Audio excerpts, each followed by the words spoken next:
Dalam masa yang sama, kita juga lihat apabila kini pergi ke mahkamah perusahaan, katalah pekerja ini kalah, katalah pekerja ini menang. Bila pekerja ini menang, bahawa majikan selalunya tidak duduk diam. Mereka akan pergi ke mahkamah tinggi. Bila pergi ke mahkamah tinggi, kalau majikan kalah lagi, tidak mustahil dia akan pergi ke mahkamah rayuan, mungkin sampai ke mahkamah persekutuan, kerana majikan dia ada kewangan yang cukup, dia ada panel lawyer dia, dan dia mampu untuk membayar apa juga yuran untuk guaman bagi pihak majikan.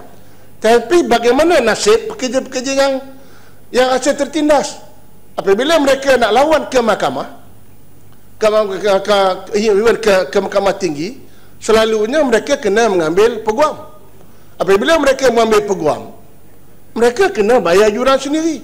Kalau pergi ke mahkamah lebih tinggi, lagi mahal yuran guamannya. Akhirnya pekerja, walaupun mereka menang dan mereka ada hak, tetapi kerana proses undang-undang dan mereka terpaksa membayar yuran guaman, akhirnya mereka give up.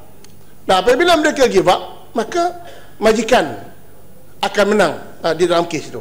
Maka saya nak cadangkan, kalau betul-betul kita nak membela nasib pekerja ini, kementerian atau pihak kerajaan kena memikirkan memberi juga bantuan guaman kepada pekerja-pekerja yang nak mencabar keputusan di mahkamah tinggi, di mahkamah rayuan dan juga mahkamah seterusnya, supaya pekerja-pekerja ini dapat pembelaan yang adil.